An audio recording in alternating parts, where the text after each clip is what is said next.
Como hemos dicho en la presentación anterior, las estructuras de hormigón armado están realizadas con la suma de un material aglomerante, en este caso cemento, la incorporación lógicamente de agua, incorporación de agregado fino, que sería arena, agregado grueso, que por lo general es piedra, puede ser cerámica, que sería una piedra artificial llamada leca, y necesariamente la incorporación de acero. También, como hemos establecido, los hormigones por lo general llevan también un hormigón armado llevan también una dosis de agregados o de aditivos específicos de origen químico. Bien, ¿para qué se utilizan entonces las estructuras? Todos sabemos que son el soporte de las construcciones, especialmente las construcciones de altura, aunque también es normal su uso en viviendas unifamiliares de un solo piso, o incluso dentro de algunas partes de alguna vivienda, como por ejemplo en dinteles y otras articulaciones que requieren de una estructura especial.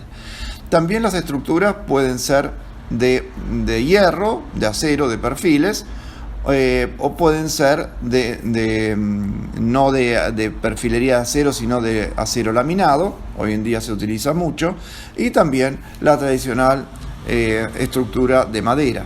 No obstante, nos vamos a dedicar en este pequeño capítulo a reconocer más que nada las estructuras de hormigón armado, porque son las más comunes de encontrar en nuestro país.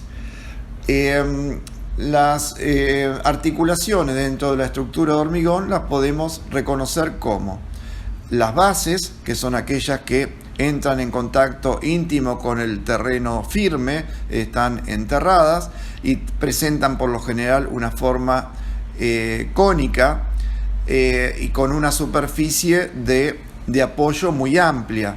O sea, siempre decimos que en el cálculo estructural conocemos la resistencia del hormigón, pero nunca podemos diseñar la resistencia propia de la tierra. Por lo tanto, si bien se hace un cálculo edafológico de cuál es la resistencia del terreno, siempre se entiende que este debe apoyar en una superficie muy ancha como para absorber esas tensiones. Como siempre digo como ejemplo, que es muy fácil andar en zapatillas por un césped, por un terreno blando, pero muy difícil transitar con tacos altos. No es mi caso, pero sabemos que el taco alto, por la poca superficie de apoyo que tiene, invariablemente se hundiría en un terreno. Bien, entonces la base o zapata de hormigón precisamente sirve para apoyar la estructura en el terreno.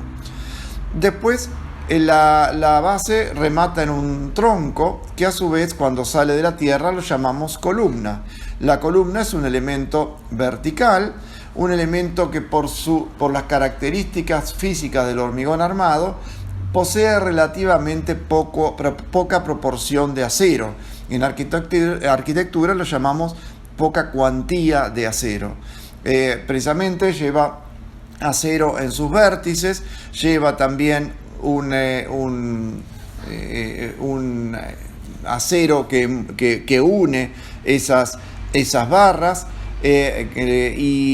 y como digo, ¿por qué presenta poca proporción de acero? Porque se supone que el acero, dentro del casamiento entre el material hormigón y el acero trabaja a la tracción. O sea que el acero tiene buenas prestaciones al esfuerzo de tracción. ¿Qué sería tracción? Imagínense estar tironeando a alguien, la resistencia que presenta este material ante la rotura cuando un material está tironeado, cuando está, como digo en términos correctos, traccionado. En cambio, el hormigón sí presenta una buena predisposición a trabajar a la compresión. Entonces, cuando uno comprime algo, el acero no sería muy útil, pero sí el hormigón. El hormigón tiene una alta resistencia. Por lo tanto, imaginemos que una columna es la que recibe la carga puntual, el peso del edificio, está preparada básicamente a resistir a la compresión. Motivo por el cual, por eso digo, no requiere particularmente de la presencia del acero. Otra articulación presente y muy evidente en las estructuras son las vigas.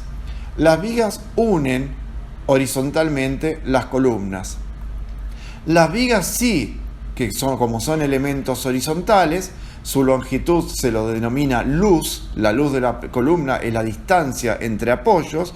En este caso sí, sabemos que un elemento que está horizontal, por los efectos de la fuerza de gravedad, tiende a flexionarse.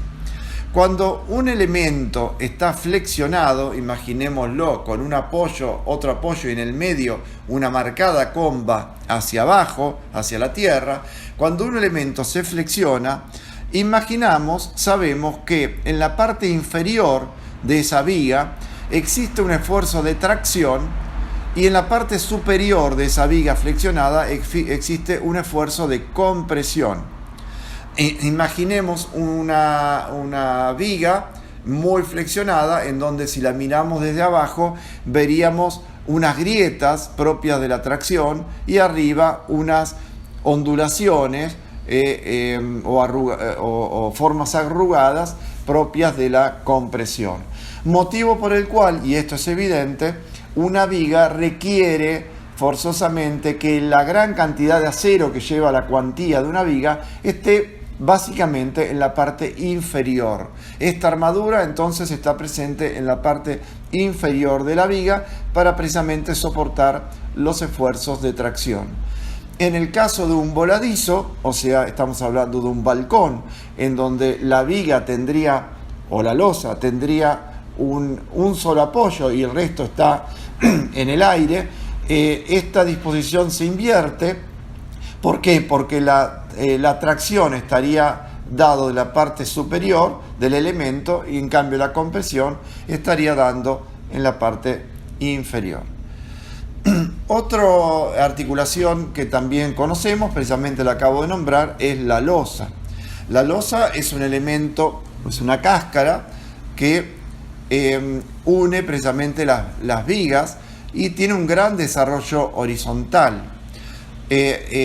Precisamente por esta característica, por su marcado desarrollo horizontal, reconocemos nuevamente que la losa requiere también de una armadura en la parte inferior que le ayude a soportar los grandes esfuerzos y las cargas relacionadas con la flexión, por lo tanto con la tracción abajo y la compresión arriba.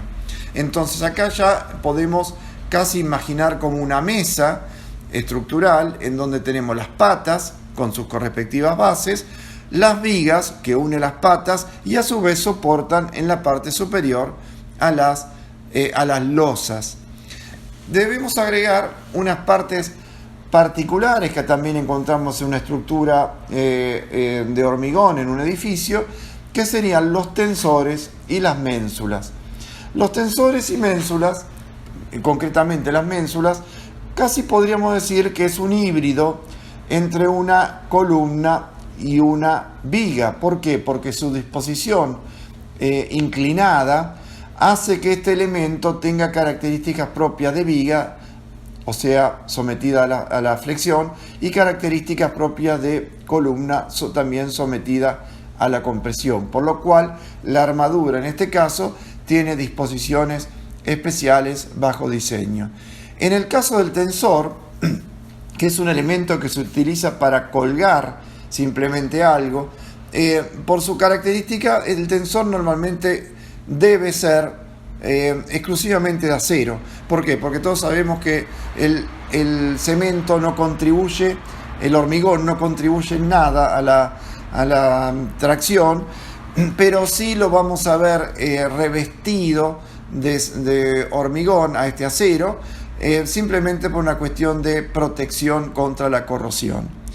Bien, creo que ha quedado claro entonces las diversas partes de una estructura, los nombres de ella y a su vez a qué solicitaciones contribuye estructuralmente hablando cuando pensamos en los esfuerzos que están obligados estas partes dentro de una construcción.